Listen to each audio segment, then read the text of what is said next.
defendo. Se for alto e forte, eu chamo o Jorge. Mas, irmãos, ele está falando de uma incoerência, sabe?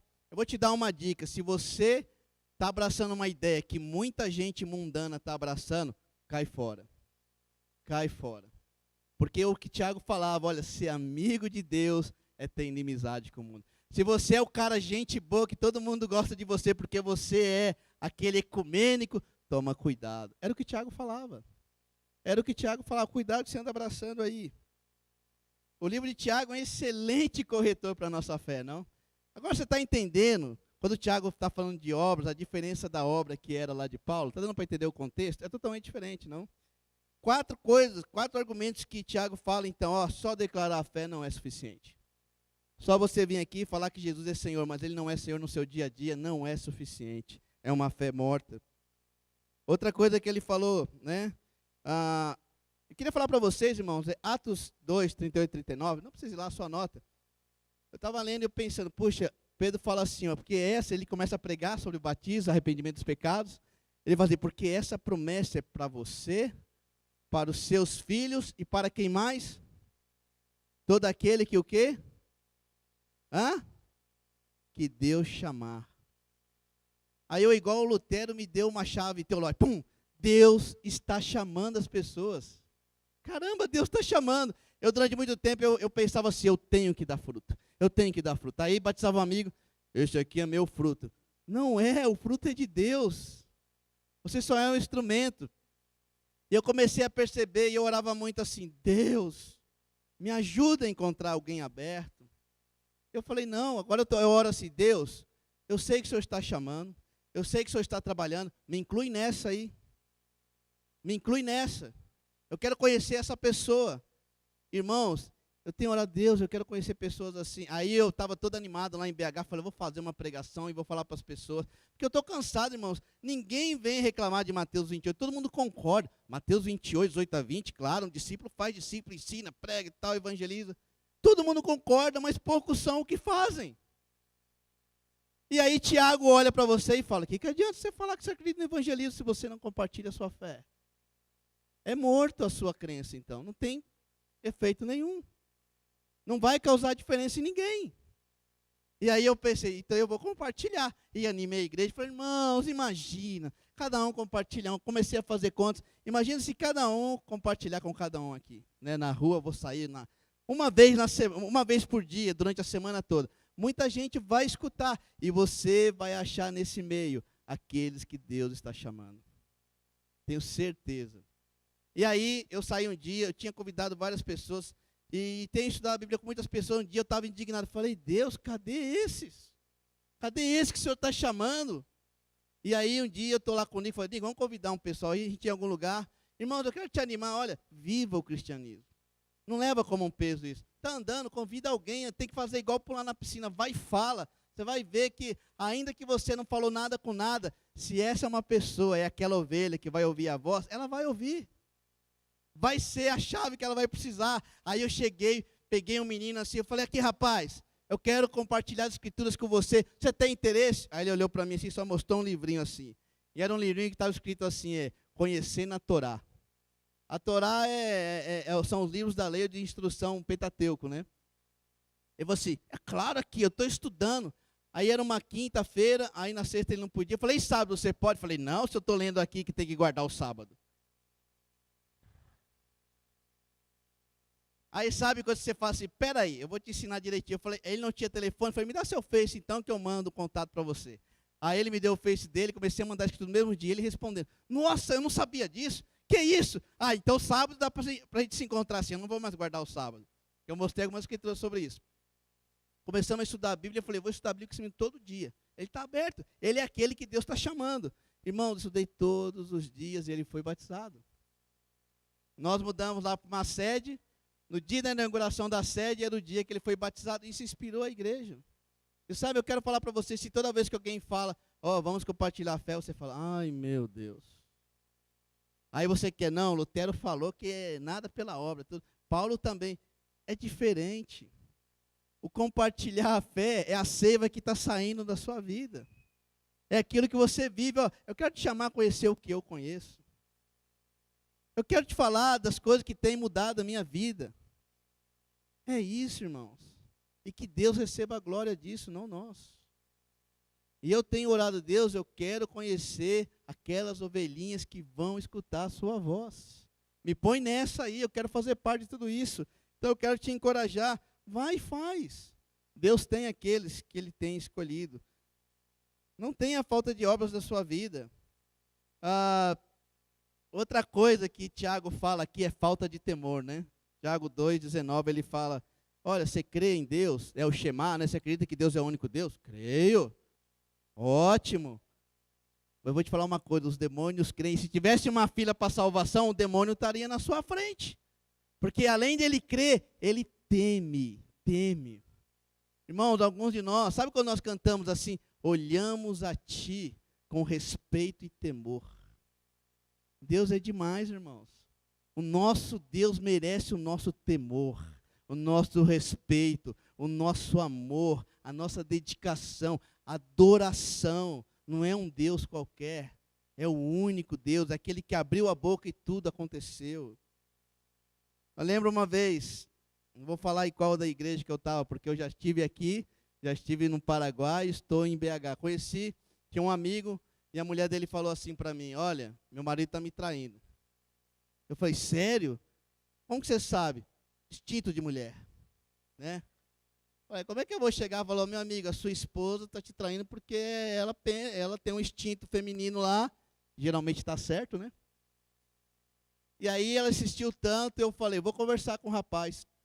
Amigão meu, conversei, falei com ele. O cara, que isso, Marcos? Eu amo a minha esposa, sou fiel a Deus. E eu preguei e falei, cara, você tem certeza e tal? Saí convencidíssimo. Cheguei para Denise, eu ponho a mão no fogo pelo fulano. Ainda bem que eu não tive coragem de cumprir. O cara era tão safado que ele falava de Deus e não tinha temor a Deus. Pecando. Sabe o que aconteceu um dia? Ele foi com a amante lá. Já viu a história como terminou, né? Foi com a amante lá num lugar. E quem estava lá? Uma cunhada dele. Presenciou tudo. Eu fiquei tão triste, porque sinceramente, eu quase chorei com o cara. Falei, que injustiça. Até briguei com a Denise. Não, Denise, eu tenho certeza. Olha, um cara sem temor a Deus. Alguns de nós, irmãos, estamos pecando sem temor a Deus. Nenhum. Vem na igreja, faz as coisas da igreja, faz as coisas do mundo. Não, você está pior que um demônio. O demônio tem mais chance de salvar do que você, estou brincando. Mas olha, tema a Deus. Isso faz parte de uma fé que tem obra. A fé verdadeira, ela produz arrependimento. Eu lembro quando eu confessei os pecados, não foi alguém que gritou na minha orelha, não. Foi a palavra de Deus que me quebrantou. Sabe, foi a palavra de Deus que me conduziu às chagas de Cristo. E eu sabia, eu só posso continuar aqui por causa de Cristo. Olha que a nossa fé tenha obras. Aí no final Tiago começa a falar de Abraão e de quem mais? A prostituta Raabe. Ele usa como exemplos. Você entender a história de Abraão, ela é muito interessante. Gênesis 15, Abraão é chamado, ele vai, ele sai. E lá e tem um episódio onde ele tem um único filho, é o filho da promessa. E Deus fala assim, sacrifica esse filho para mim. A Bíblia fala que antes disso ele já tinha sido aceito como justo. Só que ele só foi declarado como justo, ele foi aceito como justo e foi declarado como justo quando ele vai para matar o filho dele e o anjo segura e fala, não, Deus sabe que agora você não deixaria de fazer nada por ele. Aí você pensa, Marcos, eu não chego no nível de Abraão. Aí você esquece. Só que também Tiago fala do quê? De Raabe, que era uma prostituta. Eu tenho certeza que entre Abraão e Raabe, todo mundo está nesse meio aí, né? Talvez você não seja Abraão, mas talvez você não seja um prostituto ou uma prostituta, né? Talvez você está ali no meio. Agora, por que Raabe foi aceita por Deus quando ela não entrega os espias? O lugar de prostituição, sabe como ele funcionava? Era um lugar onde as novidades, se você quisesse saber de alguma coisa, você teria que ir para uma casa de prostituição. E Raabe estava lá, ela era dona do negócio, né, porque ela ficava num lugar alto, era um lugar nobre. E ali onde passavam os soldados, viajantes, as novidades todas aconteciam por ali. Por isso que os vigias foram para lá. Vamos ver aqui quais são as fraquezas da cidade, vamos conversar com o povo aqui. E descobrem que eles estão lá. Agora imagina a Raabe, quantas histórias do Deus Altíssimo ela não escutou. Eu imagino assim, né? Isso aqui é imaginação minha. Talvez algum soldado egípcio que escapou lá que ficou do lado egípcio, né? E não morreu lá quando o mar foi aberto. Talvez ele chegou e falou: olha, rapaz, você não sabe o que aconteceu lá. O Deus desses hebreus que está vindo para cá é poderoso. E ele acabou com os exércitos do faraó. Imagina todas as histórias dos povos que ouviam falar de um povo que caminhava com Deus, que era como uma coluna de fogo, como uma nuvem. Ela já havia escutado e sabe o que aconteceu? Ela creu. Quando ela descobriu lá os espias, ela falou assim, quer dizer, eu estou inventando, não é que eu estou inventando, eu estou presumindo isso. Vocês são servos do Altíssimo. Sabe uma coisa, irmãos? Imagina ela ouvindo falar de Deus, e de repente ela encontra pessoas que servem a Deus. Ela falou: eu acredito nesse Deus. A prova da fé dela, a obra que ela teria que ter era o quê? Arriscar a vida por esse Deus. Porque se ela fosse pega, porque chega a polícia, e onde estão os hebreus? Ela, não sei, e esconde. E isso é um ato tido como fé. A fé de Raabe produziu isso. Sabe, você é aquela pessoa que defende o cristianismo, ainda que isso custe suas amizades, ainda que isso custe a sua vida. Imagina, essa era a obra que Raabe teve, que agradou a Deus. Irmãos, vamos defender a fé em Cristo. Vamos defender a palavra de Deus como verdade. Com as nossas ações.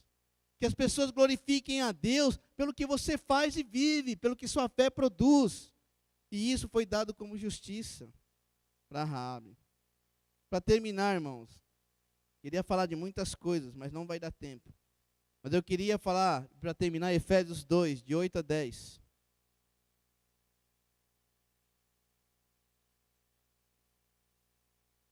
Efésios 2, de 8 a 10.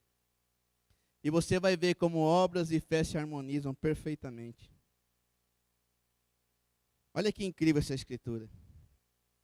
Pois pela graça de Deus vocês são salvos por meio da fé. Isso não vem de vocês, mas é um presente dado por Deus. A salvação não é resultado dos esforços de vocês. Portanto, ninguém pode se orgulhar de tê-la. Pois foi Deus quem nos fez o que somos agora, em nossa união com Cristo Jesus. Ele nos criou para que fizéssemos as boas obras que Ele já havia preparado para nós. E para fechar com chave de ouro, Apocalipse 14, 13. Eu vou ler na NVI, vocês podem ler na sua. Eu fiquei tão animado quando eu li essa escritura. Fala assim, Apocalipse 14, versículo 13. Então ouvi uma voz dos céus dizendo: escreva, felizes os mortos que morrem no Senhor de agora em diante, diz o Espírito. Sim, eles descansarão das suas fadigas, pois as suas obras os seguirão. Irmãos, que Deus nos capacite para darmos evidências da nossa fé. Que as nossas obras nos acompanhem no dia útil. Quando você estiver lá no caixão morto, que as pessoas falem: olha, esse tem obra que o acompanha. Que Deus nos conceda essa graça. Obrigado, irmãos.